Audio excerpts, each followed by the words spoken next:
안녕하세요. 텍스멘토스의 조현경 세무사입니다. 안녕하세요. 이승재 세무사입니다. 반갑습니다. 예, 부모님이 자녀가 집을 마련할 때 필요한 자금을 빌려주는 경우가 많이 있습니다. 네, 맞아요. 그런데 차용증만 있으면 안전하다라고 착각하시는 분들이 정말 많은데 정말 위험한 생각입니다. 왜요? 차용증이 있는 것 자체가 빌려준다는 말이잖아요. 네, 국세청은 기본적으로 가족 간의 금전거래를 증여로 추정을 합니다.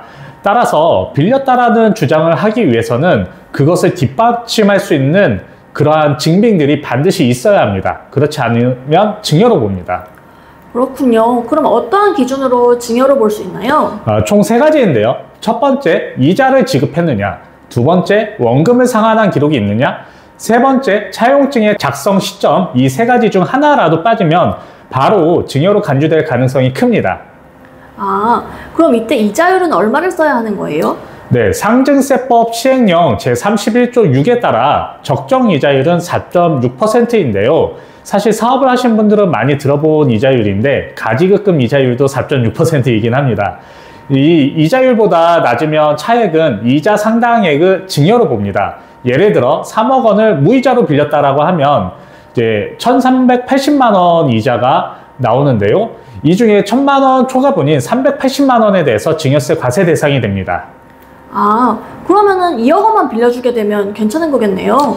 맞아요. 연 4.6% 기준으로 계산을 한다면 2억 1,700만 원까지는 무이자 대여해도 증여세가 과세되지 않는 비과세 구간이에요. 그럼 이때 이자를 주지 않아도 괜찮겠네요. 그런데 그게 그렇지 않아요. 무이자라고 해도 금액이 크면 증여이고 이 구간을 넘으면 매달 이자를 이체해야 합니다. 꼭 계좌 이체 내역으로 남겨야 하고 현금으로 지급했다라는 건 인정이 되지 않습니다. 그럼 이자 말고 이 빌린 원금은 언제 갚아야 하는 건가요? 저희가 실무적으로는 이제 5년 이내 상환 계획이 가장 이제 적당하다고 추천을 드리고요. 그리고 분할 상환이라고 하더라도 정기적으로 계좌 이체를 통해서 그 증거를 남겨야지만 그 진정성을 인정받을 수가 있습니다. 그러면 차용증 작성은 언제 진행되어야 하나요? 네, 돈을 보내기 전날이나 당일에 작성을 하면 될 것 같고요. 만약에 이제 사후 작성으로 보이면 국세청이 형식적인지 아닌지를 이제 판단하여서 문서 감정까지 갈 수가 있습니다. 내용 증명이나 공증은 필수인가요? 법적 의무는 아니지만, 그러니까 내용 증명 공증은 이제 세무서에서 꼭 이제 필요로 하는 자료는 아니지만은 작성 일자를 입증하는 증거 자료로 그 효과가 큽니다. 특히 부모님이 고령자이시면 나중에 돌아가시고 나서 사후 분쟁 방지를 위해 공증 권장을 꼭 추천드립니다. 그렇군요. 그런데 이런 가족 간 거래는 국세청이 어떻게 알게 되는 거예요? 대부분 부동산을 취득하게 되면 그러한 부동산 취득자금 출처 조사를 통해서 드러나게 되고요. 예를 들어 자녀가 별다른 소득이 없는데 고가의 아파트를 샀다? 그 순간 세무서는 이 돈의 출처가 어디인지를 묻습니다. 부모님의 계좌에서 송금한 흔적이 있으면 바로 가족 간 거래로 분류가 되고 증여인지 아니면 차입을 했는지 검증에 들어갑니다. 뿐만 아니라 증여가 아니라고 하면 사실 이제 사업과 관련해서 이제 발생할 소득일 수도 있는데요. 신고가 되지 않은 소득이 있다라고 하면 마찬가지로 세무조사를 받을 수가 있으니까 주의하셔야 됩니다. 예를 들어서 아까 말씀해 주신 것처럼 자녀의 소득이 없는데 부동산을 샀어요. 이런 경우에는 실제로 어떻게 판단을 하게 될까요?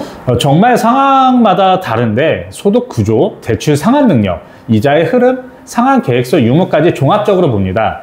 그래서 단순히 차용증만 있다라는 것으로는 부족하고 계좌 이체 내역, 상환 일정표, 이자 지급 흐름이 반드시 같이 있어야 됩니다. 중요한 것은 이 자녀가 결국에는 소득이 있어서 그 대출을 부모님으로부터 빌린 대출을 갚을 수 있는 능력이 수반되어야 된다는 것입니다. 그렇군요. 각자의 상황마다 이런 세무서의 판단이 다를 수도 있겠네요. 네, 맞아요. 그렇기 때문에 전문가의 사전 검토가 필수적인데요. 저희 텍스멘토스 세무사들이 실제 세무조사 대응 케이스들 많이 다뤄봤으니까 미리 상담받으며 구체적으로 어떤 리스크가 있는지, 어떻게 리스크를 줄일 수 있는지를 알려드릴 수 있습니다. 네, 지금까지 말씀해주신 내용을 한 줄로 요약 부탁드리겠습니다. 네, 정리하자면 차용증을 썼다고 끝이 아닙니다. 차용증대로 돈이 움직이고 이자가 흐르고 원금이 회수되어야 진정한 차입이라고 말씀드릴 수 있습니다. 네, 국세청은 형식보다 실질을 중요하니 이 점을 꼭 유의해 주세요. 네, 맞습니다. 세무서는 말보다 계좌 이체 내역을 신뢰합니다. 좋습니다. 가족 간 금전거래, 세금 설계부터 하세요. 예, 오늘도 자세한 설명 감사드립니다. 좋아요, 구독 부탁드리고요. 여러분의 상속증여 세금 파트너 텍스멘토스였습니다. 감사합니다.